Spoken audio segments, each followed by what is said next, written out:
Why don't most people care about privacy?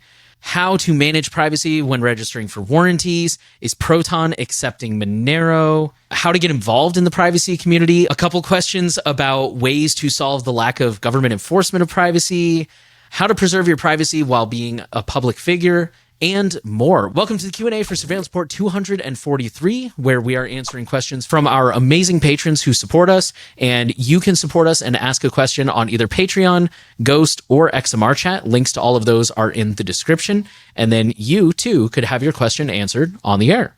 This week, our highlight question is going to come from XMR Chat. For those who don't know, this is a way to support us using Monero, and it doesn't require any sort of user account. I think all it requires is an email, or did you say that doesn't require that even? No, you just put a name and an amount, and you just put a message and send it. Cool. Yeah, there you go. So it's a great way to support us. It's not automatically reoccurring, but if it's probably the maximum level of privacy while still getting a perk in return. And this first question comes from Chippo, who says, why do you think most people don't care about privacy? And they say, for example, I have a roster app for work. I showed my colleagues that it has 25 permissions like location, network. I mean, to be fair, it would need network to hit the internet, as far as I understand, etc., and 9 trackers. And they say, wow, that's crazy, but no one swaps to the browser. So this is a really complicated question, and it's also kind of an age-old question. I think this is the frustration that everyone in the privacy community has.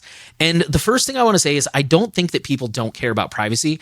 I think that people do care about privacy, but there's 2 caveats. And the first one is I think people have different concerns.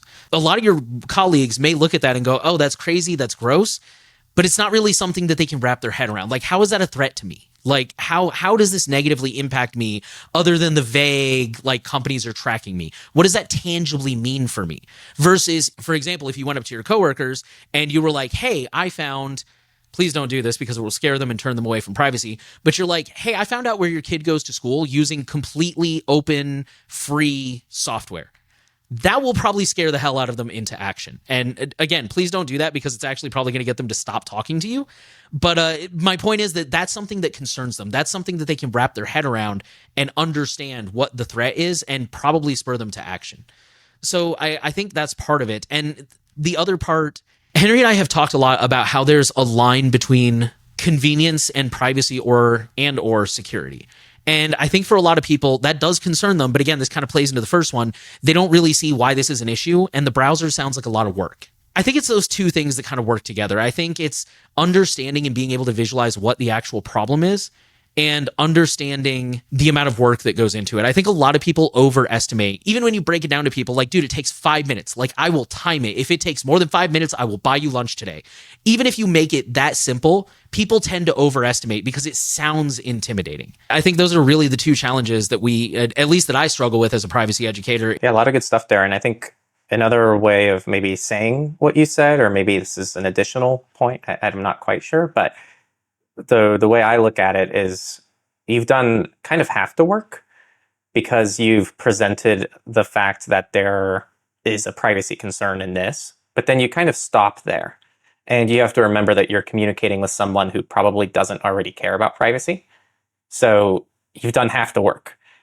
The second half of the work that you would need to do, and even that doesn't always succeed, so this isn't a recipe for success necessarily, is actually telling them why that matters to them, kind of what Nate was saying. And this is the whole question of you're using privacy as an end instead of using privacy as a means. And this, you need to convert the conversation to be like, hey, they have all these trackers in our app. It has all these permissions. This is what we use for work. This is a privacy issue. And this means that they have a lot of control over our lives, even when we're outside of the office. This means that they are able to see, everything that you do, even when you're not here, working under their roof. So that's really what needs to be talked about. It's not so much the privacy per se, it's what the privacy impacts. And I think that needs to be part of the discussion. I think that kind of plays into, I don't remember if I made a video about this, but I'm pretty sure I've written a blog post. I've kind of stopped focusing on privacy for the sake of privacy, and I've started focusing more on the peripheral benefits that come with privacy. So for example, if you download Brave or uBlock Origin and Firefox, sure, you're going to have better privacy, but you know what else you're going to have? You're going to have a browser that doesn't eat up all your RAM. You're going to have a lot less ads on your browsing. I think privacy is one of those things that it's kind of like health. Like everybody knows, like you should eat healthier because it's good for you. And it's like, okay, obviously. But when you start focusing on like, yeah, but also, you're going to have more energy, you're going to sleep better, you're going to, this, that, and the other, it kind of moves the needle a little more. A lot of the time, I think doing things for the sake of them is not what most people want to do. They want to get something out of it. So focusing on this is a privacy invasion because your privacy matters is 100% valid, but for 99% of people, that's not going to move the needle. This is a privacy invasion because it's draining your phone's battery. It's contributing to those targeted ads. Like everybody agrees targeted ads are super creepy. So maybe, it's contributing to targeted ads. It's I would just try to find like the peripheral benefits that you can point out where it's like, but if you use it in the browser, all that stuff goes away. The next question from XMR Chat is from TopDad56, says, hey guys, love the show. Thank you. My question relates to how you would manage privacy when registering for a warranty on an item that has been purchased. For example, a GPU. Most companies ask for an address if you want a replacement sent. This feels like a quick answer, but Henry and I are both really big fans of PO boxes. So that would be my first answer, is some kind of PO box, private mailbox. If you're in a situation where maybe that's not doable for some reason, maybe a work address. A lot of the jobs I've worked at, they don't care if you send stuff to the office as long as it's not, inappropriate or oversized or something crazy. And if that's not an option, maybe a family friend or family or friend or something like that. So that would be my answer. I don't know if Henry has anything to add to that. No. Yeah, and then I can read the next, I can see them too on screen. Oh, shoot. I forgot to bounce back and forth. Sorry. No, you're good. Next question is from Anon. Very quick one. Is there any truth to Proton Mail starting to accept Monero? This might be a hot take. I'm going to say no. Because pretty much there's a great site, wonderful site called Proxy Store. Proxy Store allows you to buy things in Monero indirectly. So you can buy a Mulvad subscription with Monero, I believe there. You could buy iVPN there. I think Tuda. All those services, you can buy gift cards on Proxy Store with Monero, and then they give you a gift card that you can use on the actual website. Proton just got themselves registered on Proxy Store. No, they do not support Monero natively as part of their regular subscription package. So no, Proton Mail, legally speaking, your question, Proton Mail is not accepting Monero. Proxy Store is accepting Monero. It is something, I guess. It's a step in the right direction. I'd love to see Proton also just natively accept Monero.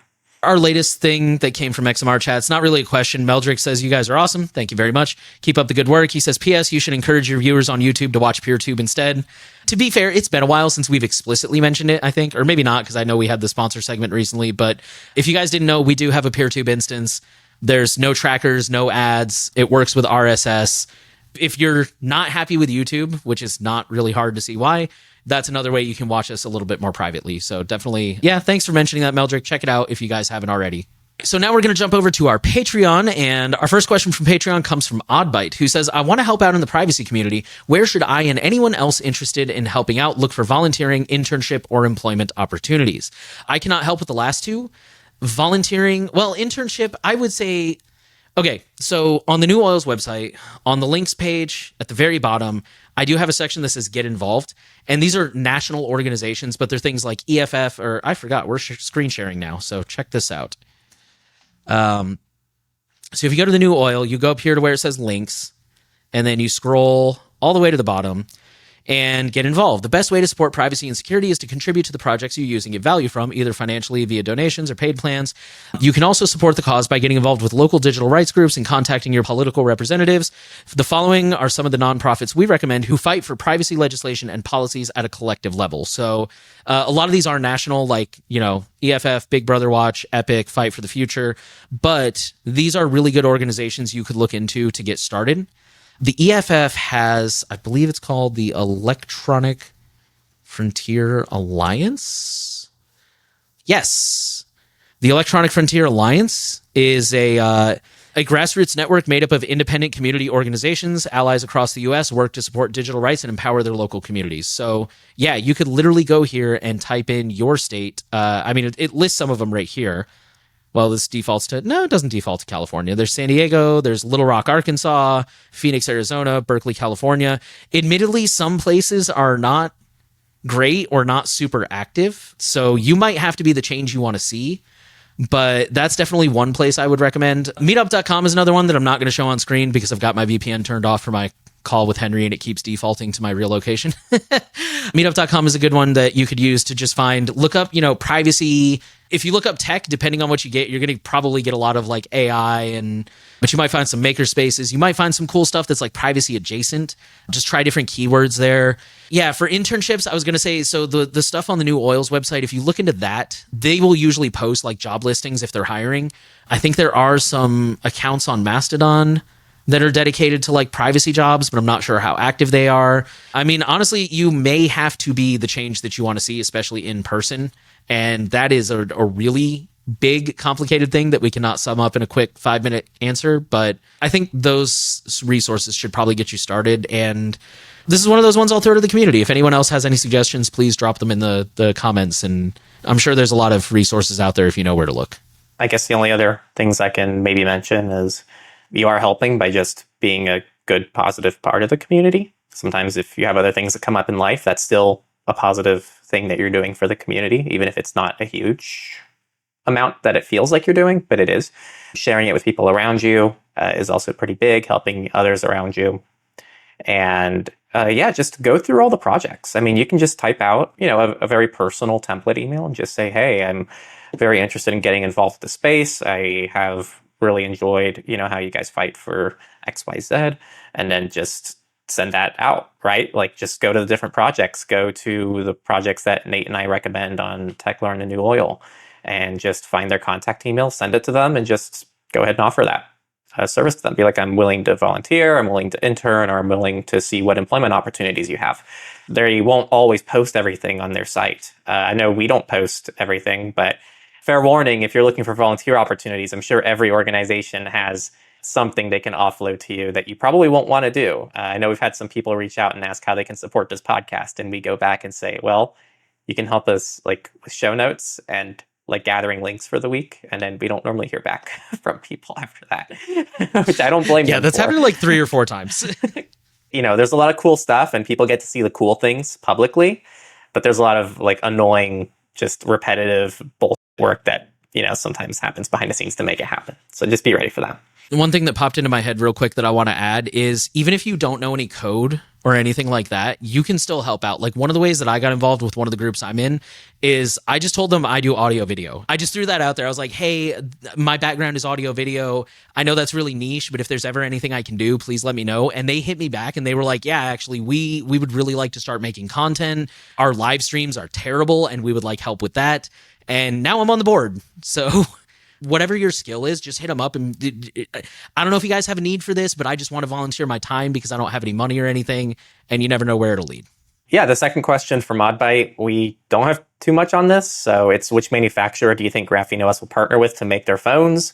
We don't have any inside knowledge. So I don't know. I don't even know phone manufacturers. So that's going to be a hard one, but I hope they're able to figure something out. Google's definitely put a lot of these custom ROMs in difficult situations right now. Same. I don't even know any phone manufacturers other than I know some of the smaller ones like Fairphone and Nothing Phone, but I don't know any specific that I can name like, oh, I think this would work out really well. Cause like he's criticized the Pine Phone for not being secure enough on their hardware, which for the record is probably a fair criticism. So that's the only one that comes to mind. And he doesn't seem interested in working with them. So I don't know who else I would suggest. Next up, our classic contributor, David Johnson, has 3 questions. We don't really have a lot of experience or opinions with the second one, to be honest with you, so we're going to skip that one. But first up, you say, what do you think about the potential to use non-government third-party voluntary certifications, similar to how a food has like non-GMO or cruelty-free, to further consumer privacy norms, since privacy regulation doesn't appear to be a priority right now for Congress? Short answer, I like the idea. I just don't think there's a demand for it. I think the reason we're seeing the rise of things like cage-free eggs, cruelty-free, non-GMO, is because those are things that have been proven to have a big market. And I think, first of all, my practical question would be, what would these certifications even look like? Like, what would be certified private? Like, no third parties involved? And how far does that go? Because, a lot of companies have that loophole where they say, I'll try to keep this brief, but, they say like, oh, we don't sell your data. No, but or what is it? Like, we don't share your data. And it's like, no, but you do targeted advertising, which is the same thing, just packaged differently and executed in a way where technically you can say we don't share your data because you're not sharing the data directly, but you're still collecting a lot of data to do those targeted ads. So I don't know. I feel like the first challenge would be, what would these labels even look like? And then the second challenge would be kind of going back to the first question is, I think there's a huge, what's the word I'm looking for? There's a huge issue with education. A lot of people are just not tech savvy. This is something else I've written about before. I wish that we would raise the standard of tech literacy in the world. I think it's kind of ridiculous. And okay, I'm going to be a little bit of a gatekeeper here, and I apologize. I think it's kind of ridiculous that we live in a world where somebody has trouble navigating Excel or their email or even just a basic computer, and somehow they can just be like, oh, well, I'm not good with technology, and like that's an excuse. And it's like, nobody's asking you to code an app or host an email server. We're asking you to like open the browser and navigate to YouTube. This is not a crazy ask, and I don't understand why it's okay that we let people struggle with that. It's a double-edged sword because on the one hand, yes, it's like we need to do better at education and making people more comfortable with this, but the world is so technological, and I need to try and condense this. 200 years ago, nobody could read, right? Except for like the wealthy, educated people. And now everyone can read for the most part. Literacy has gone up to like 80-something% worldwide. And it's opened to so many doors and opportunities for people. And I feel like it's the same thing with technology. Is like, yes, it's this new thing, but we need people to be more tech literate. And anyways, getting back to what I'm saying, or getting back to the question, I think that's a related thing is once we have a more tech literate society, where people understand this stuff a little bit better, I think that's when people will start to demand more information about where is their data being used, and we'll start to see more of a market for these kind of third-party voluntary things where somebody can go get this, oh, this is certified private level 1 or whatever, and whatever that means. I think those are the two challenges to overcome that kind of overlap. I'm going to take this opportunity to, before even addressing the question, use my platform to just complain about things that I'm passionate about. Because you mentioned literacy. Literacy has fallen in the US the last several years due to funding. I haven't heard that, but I wouldn't be terribly surprised. This is a fact. It's fallen for both adults and children. Not just tech literacy, but just all-out literacy has fallen. So that's already a problem. I also have a lot of issues with things like non-GMO or cruelty-free labels. I, for one, think that they can imply that something is bad or good just based on the label, which I don't think GMOs are outright bad. I think they can be bad, and I think they can actually be an important part of feeding a world. I also think that cruelty-free is one of the most misleading labels that's ever come out because it's only used in typically cruel environments, and there is no legal standard. It doesn't involve ingredient testing. So like something can be labeled cruelty-free and still use an ingredient that involved cruelty. There's no third-party testing. There are international variations. And yeah, there's been countless cases that you can look up online of food, particularly animal products, that are labeled as cruelty-free. And when they actually investigate where those animals are raised, it's full of cruelty. So I do think labeling in general, the reason I'm bringing this up is A, to share some of my opinions on this stuff, but B, share the fact that labeling is something that can be helpful and it can actually be unhelpful. And the way this would look like in the privacy world is, yes, if we actually have a trusted third-party organization that applied strict, rigorous criteria, like let's say something like Mozilla's, what was it called? They discontinued it. Privacy not included? Privacy not included. I think that was a really good labeling system where it actually was very critical and it said, hey, this is actually an A. Here's why it's an A. Here's what they do really well. Here's why this is an F, because they actually fail all these things. But here's the thing. If it's a bad labeling system, it's just going to confuse people more. It's going to mean that people are going to go to the store and they see, oh, this Google Pixel is an A+ on privacy. Oh, this over here is also an A+. Everything's an A. So I guess this is all very private and I don't have anything to worry about. Now you get a false sense of safety and you feel like you're doing the right thing when you're really not, which is how I feel a lot about these things like cruelty-free and these labels. So yeah, I don't know if labels are quite the way to address this. And I feel even similar when I'm in Europe, and I know I see the Nutri-Scores, and some of the Nutri-Scores are very odd in the way they're chosen, because some things that, but actually the Nutri-Scores, I agree with like 80% of the choices they make. So they do a decent job with those Nutri-Score labels. But I guess I just want to zoom out and say, I don't know if this would necessarily inherently help our cause. And if we did pursue something like this, then it needs to be done by a very trusted organization that knows what the hell they're doing. David, we are going to go ahead and pass over your second question just because we have a lot of questions this week and we don't actually really have much of an answer to your second one. So we're going to skip right to your third one here, which is where would you draw the line between actions and institutions that create versus those that expose a privacy problem? 3 examples to clarify the question. It might need a fourth. In Andy G's book, Traces in the Dark, chain analysis is quoted as saying something along the lines of, "We do not de-anonymize Bitcoin. It was never anonymous to begin with." That seems like a fair statement. In one of the SR episodes, Nate mentioned a hypothetical example of a small, close-knit community where no one locks their doors, and obviously when someone ventures online with that attitude and is burnt, it is more of a demonstration of an existing rather than creation of a new privacy problem. In the early days of tech, many security researchers that reported vulnerabilities to tech companies were vilified by them as if they and not the companies created the vulnerabilities. In other words, on whether one's community norms are war of all against all or the lion laying down with the lamb. A given practice or institution can be either the sign or a source of a privacy problem, respectively. Where are you on that spectrum? And I still don't know what the question is. Yeah, I'm not, if I'm understanding the question correctly, I'm not sure this is a question. I think you're just pointing out that this is a thing that happens. There's a question. Where would you draw the line between actions and institutions? I mean, I don't think it's that simple. I think, okay, for example, using your third example, in the early days of tech, and still recently, a lot of security researchers reported vulnerabilities to tech companies that vilified them. I think that's at the core of the issue, is when somebody sees a vulnerability, how do they respond? Like in your first example, chain analysis found a vulnerability in Bitcoin, quote unquote vulnerability, which is that it's not truly anonymous. And they decided to take advantage of that and make a crap ton of money with the government. Same thing with these companies that decided to blame the security researchers instead of going, oh, thanks, we'll fix that. And, I think that's really the issue here is when somebody finds a vulnerability, what do they do with it? Do they turn around and sell it to NSO Group for $2 million, knowing that that's probably going to be abused for unethical things? Or do they turn around and tell Apple and report it, especially nowadays where, we don't have as much of a problem with security researchers getting blamed? With some companies we do, but companies like Apple and Google have bug bounties and stuff like that. So I don't think it matters where I draw the line. I think the question is, once a vulnerability has been exposed, what is the resulting action? Do people act ethically to fix it, or do people act selfishly to profit off of it? That would be my...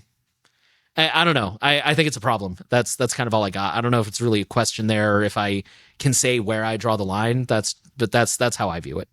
I don't have anything else to add. I'm sorry, David. 2 narrow questions for Henry. I did read this while Nate was covering the last one. Pretty much, I did an interview with the CEO of Redact.dev on the Techlore side of things. He mentioned a very interesting idea. So everything Redact does is local on device, like there's no server for their service.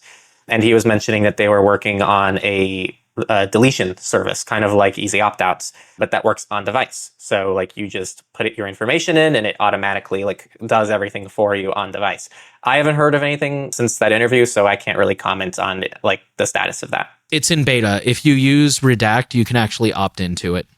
Oh, there you go. Nate knows more than I do about it. So basically, if you poke around the settings, you might need a certain paid subscription for it. I mean, I'm sure you need a paid subscription, but I think they've got a couple different now, if I remember correctly. Anyways, you might need a certain subscription level for it, but it's in the settings to enable it as a beta test. And then the second one, have you ever considered interviewing Daniel Solove on Techlore? I don't know if this is embarrassing or not, but I haven't heard of him. So no, I haven't considered it, but I'll definitely make note and see if that's an option in the future. So thanks for sending that my way.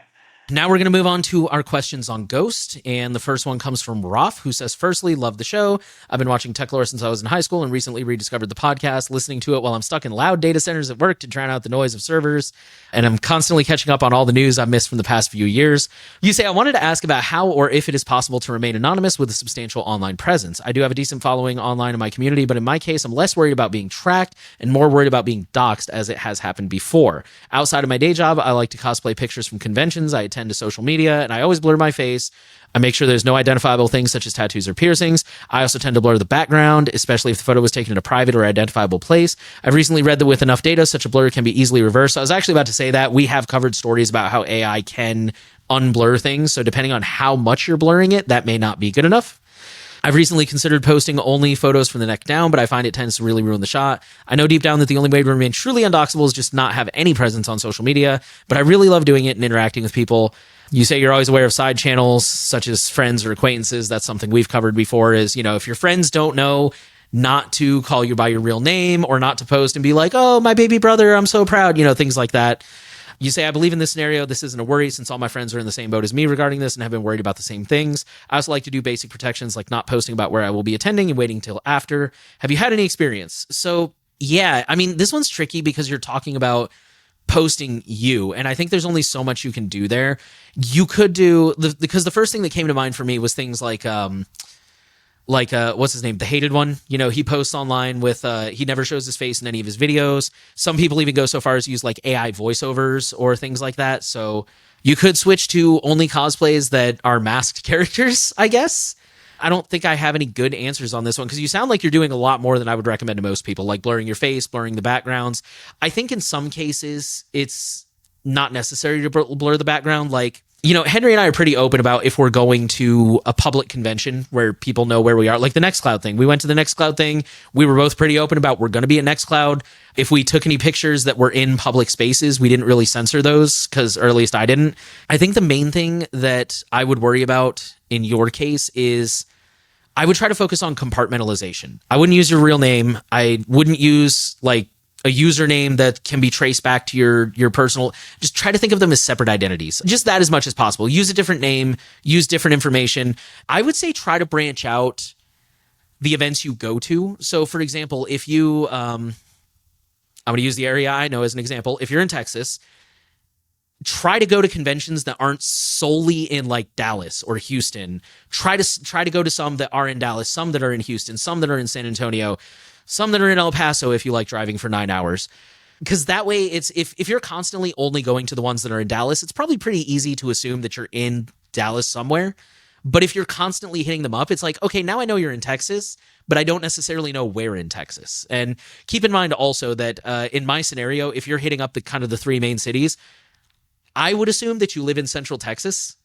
Whereas if you started going to like Oklahoma and God, I don't even know what other states are near me because they're all just boring and full of corn. Kansas, Arkansas? People are going to be so mad at me. But if you start going to like neighboring places to Dallas, then same thing. Like I can kind of assume like, oh, you probably live somewhere in northern Texas because you are attending all these different conventions. So just something to keep in mind. And the last thing I would say is try to check into services like PimEyes. A lot of them do offer an opt-out service, which I know some people criticize because it's like, oh, you got to send them your face and send them an ID. And it's like, well, they already have your face. So I don't see what the issue is. In my experience, that's how people who are in this situation tend to get doxxed is they're really good about the compartmentalization and the names and this and that. But then somebody runs it through PimEyes and finds your picture in the background of a wedding photo that you didn't even know you were in, or something from like, a YouTube channel you did 10 years ago that you've completely forgotten about where you posted all your personal information before you were into privacy, things like that. So I would use those tools to maybe find that information and take it down or block other people from being able to do those searches. Yeah, the only other thing, I mean, it sounds like you're pretty familiar with blurring and censoring. If you want, the most effective is blacking out. I believe Nate said that. Shapes and stuff like this. And it can be any color, and you can even do like a round shape if you really wanted to. I see some people do like emojis. Yeah, you can do emojis. And actually, you can kind of use AI against AI. I don't see a huge issue of generating like an AI face to use in some of your work. That could just be your public identity. I see this pretty common nowadays of people, what are they called? Something avatars? VTubers, that's what it is. So like you can be a bit inspired by VTubers and, implement it into photography somehow. Just a thought, these are all things to play with. It really depends on how you want your brand to look, what you think aligns best with your brand and your privacy. But that's something to kind of look into, and you can be very creative with kind of a persona you can build that doesn't actually expose your face and other sensitive information. An idea, a way to use AI for some good, I guess, and some privacy. Another one of those things that dawned on me while you were talking is I haven't used it, so your mileage may vary, but what's that called? Fawkes? Fawkes. It's a tool. It's been around for quite a while, but it's a tool that allegedly injects noise into your photos and makes the photo either harder or impossible for like AI and facial recognition to understand it. So to you, if you do the before and after, it looks like the exact same photo. To a human, you can't tell any difference. But apparently, if you try to feed it into like PimEyes or Clearview or, any kind of machine learning training thing, it creates too much noise and it can't understand the photo. The last news was 2022. Oh, here we go. Source code on GitHub. Ooh, 4 years ago. Okay, so it's not really actively maintained, it looks like. But, if it still works, then it still works. I would be curious to know if it does, because it's been so long. Or maybe there's like a fork that's maintained. I don't know, but this could be something worth looking into, because you can see here, let me zoom in a little bit for video viewers. Yeah, so if you look at these before and after photos, like for video viewers, these look identical. I don't see any difference in any of them. But apparently the after photos are, like I said, they just make it that facial recognition technology has a harder time with it. This is when we announced we've been using Fox this whole video, and that's why Nate and I have looked exactly the same this whole time, and you wouldn't have even seen a difference. Last one here from Onion Fragment. Hopefully this issue gets sorted out soon. In the meantime, as a workaround, I just download the MP3 file manually and listen to it on my phone. That's in reference to us figuring out some obnoxious RSS issues with Ghost that people at Ghost should actually figure out, because you shouldn't need 2 third-party tools to get a private RSS feed to your subscribers. Especially when you tout yourself as a Patreon and Substack replacement. Yes. So we're figuring it out. We should get something figured out soon. So thank you, early adopters of Ghost, for helping us kind of navigate this and working with us on that.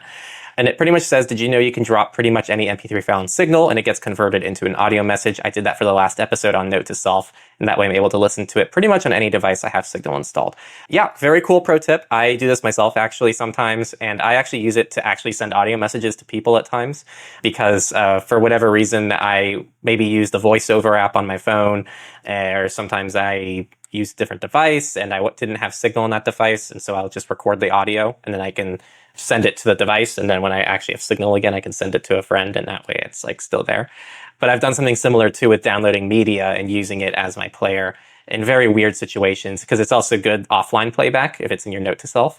So when I went offline, it was a good way to do that. But now I also use the Brave browser on mobile for that as well. So yeah, it's cool. So if you haven't played with this, it's definitely a cool little workflow. I use the Fossify media player whenever I need something that's for some reason I can't use in any other media player. You don't live your life out of Signal. You don't use Signal Note to Self for all your notes. You don't use it for your media player. You don't. I'm using Signal for Note to Self way more than I should, considering I have Nextcloud again with a task list and everything. But no, I'm thinking like 3-body problem. I have it on Jellyfin in audiobook format, but Jellyfin doesn't have like double speed. So I literally just download the file and drop it into the Fossify audio player, and that has double speed. That seems like a pretty weird limitation of Jellyfin. Yeah, well, it's free software. I think some people have opened an issue to like suggest it as a feature, so I don't know when it's coming, but hopefully soon, because that would be super awesome. And those were all our questions this week. So thank you to all of the patrons who supported us, who are keeping us going. You can join them and ask a question as well. We do have a Patreon, which I already closed apparently. We also have recently added a Ghost, where we're trying to mirror Patreon as much as possible. You can get all the latest patron episode, the VIP episodes that are longer, that have more of our analysis, our thoughts, and that kind of stuff. Or if you don't care about any of that stuff, we still have xmrchat.com/surveillancepod, where, like we said at the beginning, you don't need to subscribe or hand over any personal info. If all you want is to just ask a question, you can do that there. Thank you guys so much for everyone who supports us and keeps us going. And we will be back this weekend with SR 244 and some more news.